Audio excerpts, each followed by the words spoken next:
Bem-vindos à quarta temporada do MPCcast, o podcast oficial do Ministério Público de Contas do Estado de Minas Gerais.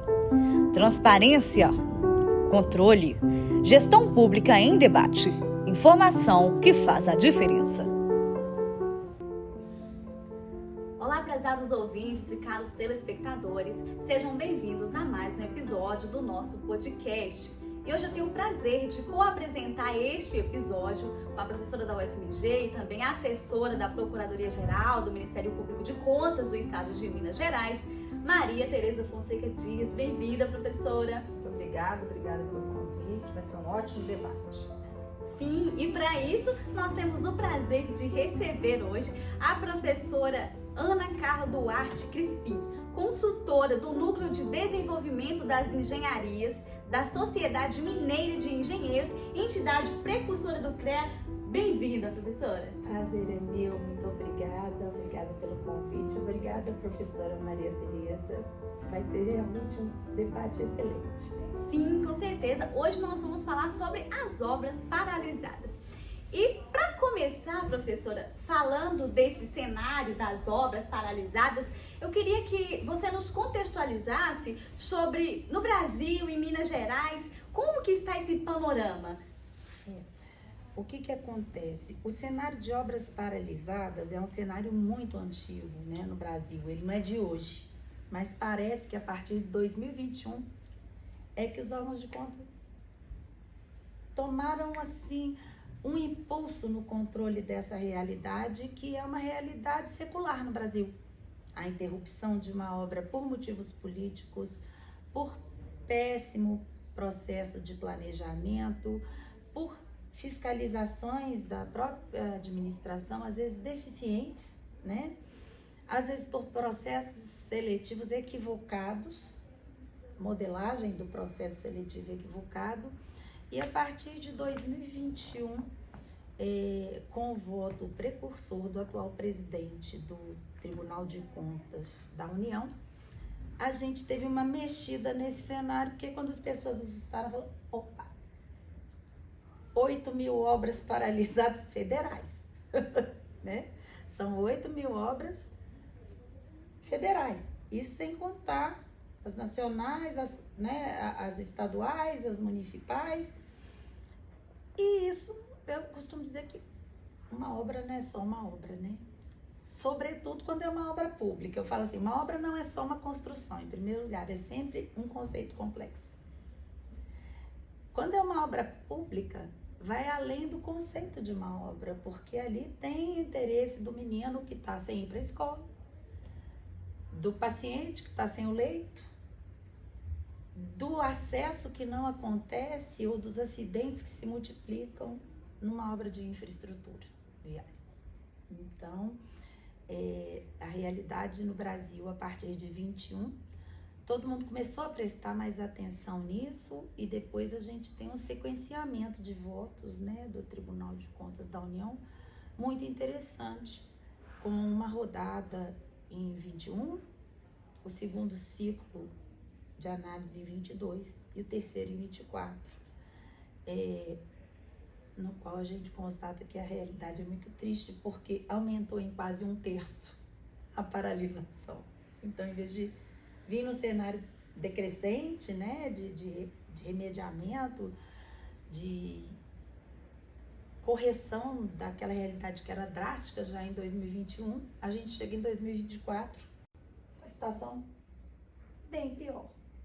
Eu acho interessante até assim, nesse contexto, né, falar do estudo, né, que o TCU promovendo esses estudos, etc.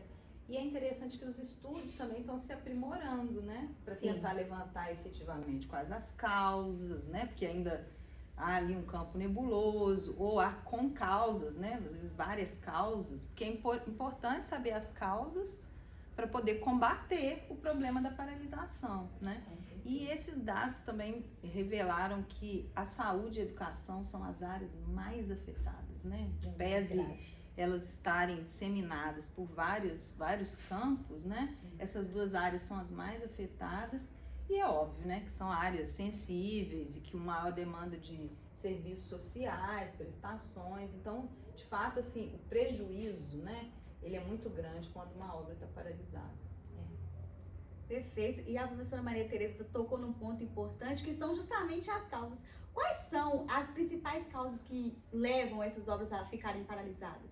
É claro que tem um fator relevante que eu penso que ele tem que ser cada vez mais combatido, cada vez mais, assim, a população tem que estar cada vez mais atenta, né? Que são as grandes viradas eleitorais. É fatal, isso já acontecia quando eu era criança, né? Eu tenho 60 anos hoje quase, então há 60 anos eu vejo, acho que o Brasil inteiro vê, é que nas grandes viradas, nas grandes datas políticas de viradas, de 2 em 2 anos, me parece que o índice de paralisação tem um up. Esse é sem dúvida um fator crítico, mas nós temos fatores técnicos que são gravíssimos. E, sobretudo, o fator técnico prioritário é o índice de maturidade no planejamento das contratações públicas no Brasil. O índice de maturidade dos projetos em geral. Ou seja, se no Brasil o índice de maturidade do planejamento da contratação, da aquisição de uma caneta ou de uma lixeira é sofrível, imagine a realidade de uma obra que já é uma contratação, né, mais elaborada. Então, sem dúvida, me parece que sem medo de errar e observando as decisões, né, dos órgãos de conta, observando, né, a experiência comum também, a imaturidade do planejamento das contratações públicas no Brasil, eu acho que é campeão. Vamos dizer, a causa campeã.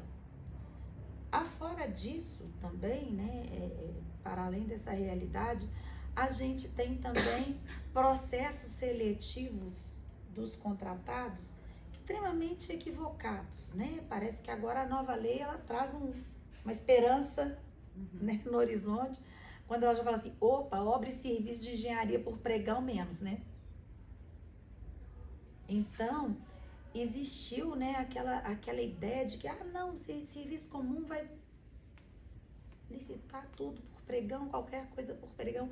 Eu acho que hoje as pessoas já tomaram, né, um susto e falaram assim, será que é essa realmente a causa do encarecimento, né, da obra pública? Será que esse é o motivo, né, do cerceamento da competição? Será que realmente é a modalidade? Então, hoje parece que a nova lei traz alguns remédios, assim, uma forma de ver a realidade um pouquinho diferenciada, menos burocrática, o que eu acredito que facilita também. E outra causa relevante é a falta de preparo do gestor público para gerenciar um contrato de obras. E quando eu digo gerenciar um contrato de obras, é o fato, por exemplo, de um engenheiro de uma prefeitura do interior ganhar R$4.000, R$2.000 para fiscalizar uma obra de R$2 milhões. Você não tem adesão desse agente, né, para que ele crie experiência, para que ele fortaleça, né, a musculatura na fiscalização. Não tem treinamento, é raríssimo, né? Você vê uma oferta de capacitação para o fiscal de obras no país, né? É muito raro. A gente até vê, tem curso de gestão e fiscalização de contratos ali, outro aqui. E o curso de gestão e fiscalização de contratos para obras públicas, que não é uma realidade, né? Se a gestão e fiscalização de contratos já não é para amadores, que dirá a gestão e a fiscalização de contrato de obra pública? Então, professora Ana Carla, eu acho interessante assim, que parece que o senso comum das pessoas, eu não sei se você concorda comigo, ele acaba entendendo que a paralisação ela está mais relacionada com o setor privado, né? É a empresa que não presta o serviço, é a empresa que não tem expertise. Fica parecendo que a paralisação, no senso comum, ela está mais relacionada com o setor privado. Mas essas pesquisas, na verdade, não estou dizendo que não haja em alguma medida, né? Mas essas pesquisas também demonstram, na verdade, um pouco disso que você está falando, né? Causas relacionadas com a execução orçamentária, então às vezes os recursos aqui não são repassados, os valores aqui não são pagos, e obviamente que a obra vai paralisar, né? O planejamento, então tem muitos pontos relacionados com a paralisação que estão ligados ao setor público, né? Então ele é que dá o início à realização de uma obra, levanta essa necessidade e depois acaba, pelas suas atitudes, etc., fazendo com que essas obras não vão a cabo, né? Então eu acho que é interessante colocar isso porque talvez mude um pouco essa ideia de senso comum das pessoas, né? De que o problema está só com a empresa contratada, né? Com certeza. E não é, né? Eu acho que isso é um ponto que a gente pode deixar mais claro em relação a essas causas, enfim, outros aspectos que as pesquisas já levantaram. Exatamente.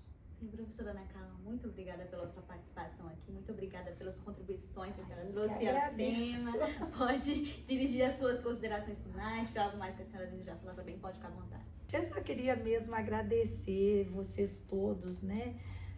Doutor Marcílio, doutora Maria Tereza, você e toda a equipe, no sentido de oportunizar esse lugar de fala para nós, né? Porque para a Sociedade Mineira dos Engenheiros, para aí as empresas do setor, para os componentes da rede recém-formada, com relação à retomada das obras públicas, esse lugar de fala ele é muito relevante, especialmente para reforçar o que disse a doutora Maria Tereza. Não há controle institucional que dê conta sem controle social consolidado, forte e, sobretudo, instruído. Muito obrigada, professora. Obrigada, professora, também Maria Tereza, por estar aqui, pela parceria hoje. Foi um prazer, eu agradeço muito a oportunidade. Eu acho que esse é um tema que a gente tem que retomar e, enfim, né, tratar ele com a seriedade que ele merece.